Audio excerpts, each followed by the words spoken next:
This pub is home to the famous cursed chair, only it doesn't sit on the floor, it's hanging on the ceiling.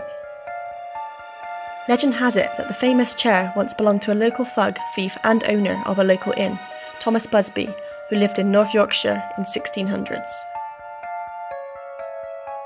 Busby married Elizabeth, the daughter of a small-time petty crook, Daniel Alty, who also owned a local inn nearby. Alty's house, Danety Hall, had a hidden chamber connected to his cellar, which he'd used to carry out his illegal coining.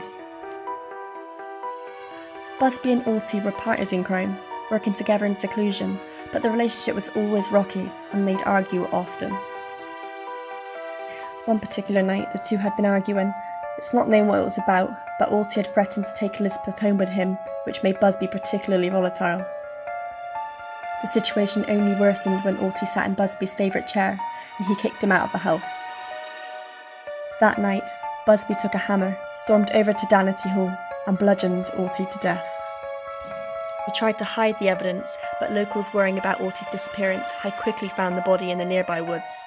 Busby was taken back to his inn and arrested on suspicion of murder. In the summer of 1702, Busby was sentenced for murder. His punishment? To be gibbeted, his body dipped in tar and hung on a gibbet outside, in full view of his pub. The inn was renamed the Busby Stoop Inn shortly after and remained that way until it closed in 2012. Even after death, Busby was determined that no one would sit on his beloved chair. It's not known which version of the story is true, but one version says Busby had requested a final drink at his inn before his execution and cursed the chair that night. The other version is that Busby drunkenly shouted the curse while being taken away from the inn to his death sentence. The piece of furniture has since been estimated to have killed around 60 people. The first victim was a chimney sweep who sat down on the chair for a break. He didn't make it home that night and felt so sick he had to lay down on the side of the road. His body was found the next morning, hanging from the post next to the gibbet. His death was ruled as suicide, but in 1914, the man who had spent his last few hours with the chimney sweep admitted to robbing and murdering his friend. During World War II, the pub was a popular place to go for RCAF airmen who would dare each other to take up the challenge and sit on the chair. Each man who took the challenge never returned for their mission. In 1968, Tony Earnshaw, who later took ownership of the pub, heard two airmen dare each other to take on the chair challenge.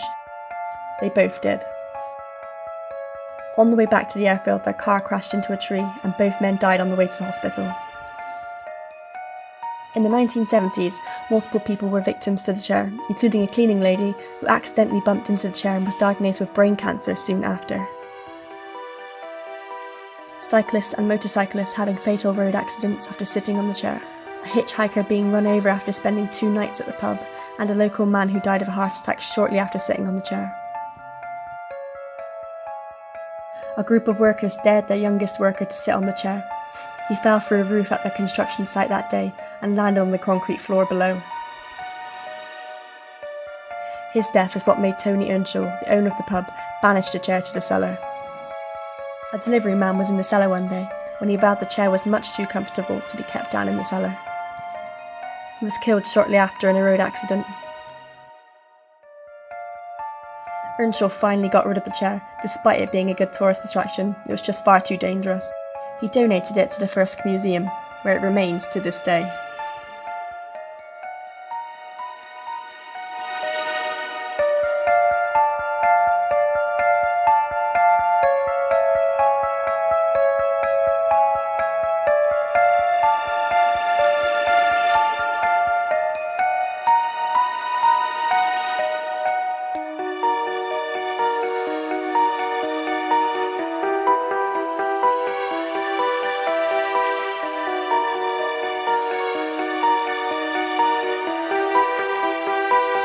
Since closing in 2012, the inn was reopened under new management and renamed.